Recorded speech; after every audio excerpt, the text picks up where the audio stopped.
যখন সেই ফিলিস্তিনের মাটিতে সেহরির সময় সেই আমার গাজার মা বোনদের উপর, ভাইদের উপর, শিশুদের উপর নির্যাতন করা হয়, তখন বর্তমান সময়ের মুসলিম শাসকেরা নাকে তেল দিয়ে মুখে গুলে এঁটে বসে আছে। কথা বলেন ঠিক কিনা?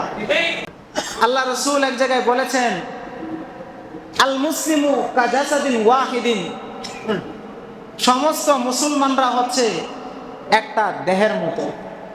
তামাম পৃথিবীতে যত মুসলিম আছে সমস্ত মুসলমানরা কি, একটু আওয়াজ দিয়ে বলেন, একটা দেহের মতো। ইশতাকা আইনুহু ইশতাকা কুল্লুহু, যদি আপনার দেহের কোথাও যদি পায়ের মধ্যে যদি কাঁটা বিদ্ধ হয়, সেই কাঁটার যন্ত্রণায় আপনার পুরো দেহটা জর্জরিত হবে কিনা বলেন? পুরা দেহটা ব্যথায় জর্জরিত হয়ে যায়। আপনার যদি শরীরের মধ্যে অসুস্থ হয়, পুরা শরীরটাই জ্বরে আক্রান্ত হয়ে যায়। ঠিক তেমনিভাবে আল্লাহ রাসূল বলেছেন, আল মুসলিমু কা জাসাদিন ওয়াহিদিন, তামাম পৃথিবীর সমস্ত মুসলমানরা হচ্ছে একটা দেহের মতো। মুহতারাম হাজিরিন, তামাম পৃথিবীর মুসলমান যদি একটা দেহের মতো হয়, আজকে দেখেন ফিলিস্তিনের ভাইয়েরা, তাদের উপরে কি পরিমাণ নির্যাতনের শিকার করা হচ্ছে। প্রায় ৭৭ বছর পর্যন্ত সেই জায়নবাদী ইহুদিরা সেই ফিলিস্তিনের মাটিকে তামায় রূপান্তর করে যাচ্ছে। কথা বলেন ঠিক কিনা? যাচ্ছে কিনা? ৬-৭ মাস আগে তাদের সাথে চুক্তি হয়েছিল, সেই ইহুদিদের সাথে তারা আক্রমণ করবে না। গত ২-৩ দিন আগে তারা তাদের সেই চুক্তি ভঙ্গ করে সেহরির সময় যখন সবাই ঘুমন্ত অবস্থায় আছে, ঘুম থেকে উঠতেছে, সেই হঠাৎ আচমকা সেই গাজায় তাদের মিসাইল ছুড়ে পুরা শহরটাকে তামায় রূপান্তর করে দেওয়া হচ্ছে। আপনার সোশ্যাল মিডিয়াতে নিউজ পেয়েছেন কিনা মুহতারাম হাজিরিন? অথচ এখন দেখেন পুরা বিশ্ব, পুরা মুসলিম জাতিসংঘের কথা তো বাদ, তারা ন্যায় নীতির কথা বলে, অথচ মুসলমানদেরকে মেরে নিঃশেষ করে দেওয়া হচ্ছে। তাদের মুখের মধ্যে গুলো এঁটে বসে আছে। কথা বলেন ঠিক কিনা? তারা তো কথাই বলছে না, মুসলিম বিশ্বগুলো এখন চুপ করে আছে, মুসলিম বিশ্বগুলো কোনো কথা বলতেছে না। অথচ আল্লাহ রাসূল কি বলেছেন? পুরা মুসলমান হচ্ছে একটা দেহের মতো। অথচ হযরত মুআবিয়া রাদিয়াল্লাহু আনহুর আমলে ওই ৬,৫০০ কিলোমিটার দূরে এক ইহুদি একটা মুসলমানকে থাপ্পড় দিয়েছিল।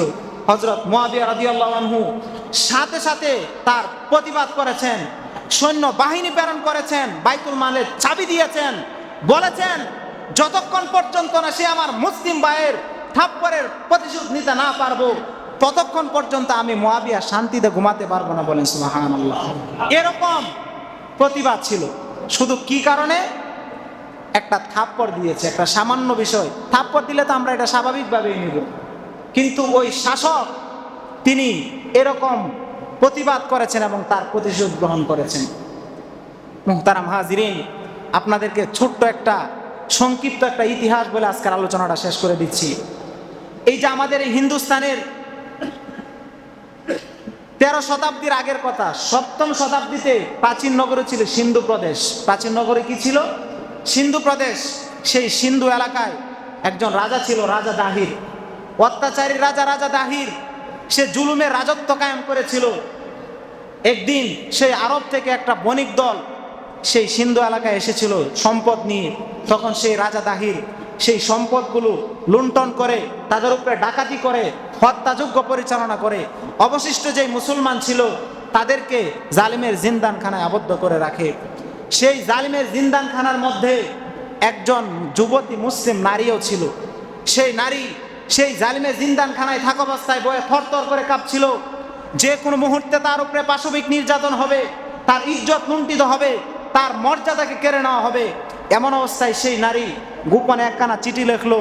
সেই চিঠি পৌঁছে দিল গোপন মারফত সেই মুসলমানদের প্রাণকেন্দ্র সোনার মক্কা মদিনায় তথা হিজাজের গভর্নর হাজ্জাজ বিন ইউসুফের হাতে। সেই মুসলিম বোন সেই হাজ্জাজ বিন ইউসুফকে লক্ষ্য করে লিখেছে, হে হাজ্জাজ বিন ইউসুফ, তোমার এক মুসলিম বোন সেই সুদূর আরবে জালিমের জিন্দানখানায় সে প্রহর গুনছে। যে কোনো মুহূর্তে তার উপরে পাশবিক নির্যাতন হবে, তার ইজ্জত লুণ্ঠিত হবে, তার মর্যাদাকে কেড়ে নেওয়া হবে। আর তুই মুসলমানদের শাসক হয়ে এখানে আরাম করে আয়েশ করছো, রাজ্য পরিচালনা করছো, লজ্জা লাগে না? কিয়ামতের দিন আল্লাহ এবং তার রাসূলের কাছে মুখ দেখাবে কি করে? মুহতারাম হাজিরিন, এই চিঠি যখন হাজ্জাজ বিন ইউসুফ পড়ল, তখন সাথে সাথে তার আরামের ঘুম হারাম হয়ে গেল। সে পাইচারি করতে লাগলো, সে অস্থির হয়ে পড়ল। বেগম সাহেবা ডাক দিয়ে বললেন, ওগো আপনি ঘুমান না কেন, পাইচারি করছেন কেন? তখন তিনি বলেছিলেন, আমার এক মুসলিম বোন সেই সুদূর আরবে, সেই সুদূর জালিমের জিন্দানখানায়, সিন্ধু প্রদেশে, ভারতবর্ষে জালিমের জিন্দানখানায় আছে, আর আমি মুসলমানদের শাসক হয়ে আরামে ঘুমাবো। এতটা লজ্জাস্কর অবস্থা, এতটা নির্লজ্জ মুসলিম শাসক কোনোদিন হতে পারে না, একথা তিনি বলেছিলেন। মুহতারাম হাজিরিন, এভাবে পাইচারি করতে করতে হাজ্জাজ বিন ইউসুফ রাতটাকে কাটিয়ে দিলেন। পূর্ব দিগন্তে সূর্য উদ্ভাসিত হওয়ার পূর্বেই তিনি লোকদের মধ্যে ঘোষণা করলেন, সেই জালিমের জিন্দানখানায় সিন্ধু প্রদেশে আমার যে বোন আবদ্ধ আছে তাকে মুক্ত করবার জন্য আমি সৈন্যবাহিনী প্রেরণ করব।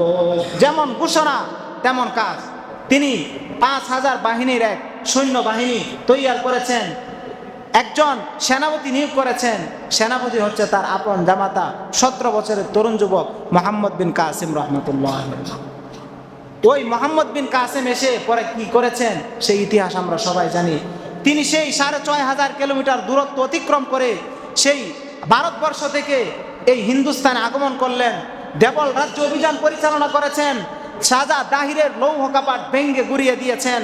তার নির্যাতিত বোনকে মুক্ত স্বাধীন করেছেন এবং তিনি ২ হাত মানের দিকে ইঙ্গিত করে বলেছেন, কদ আদাইতু ফারিজাতি, আল্লাহ আমাকে যেই জন্য বানিয়েছিলেন সেই উদ্দেশ্য আজকে আমি হাসিল করতে পেরেছি, বলেন সুবহানাল্লাহ।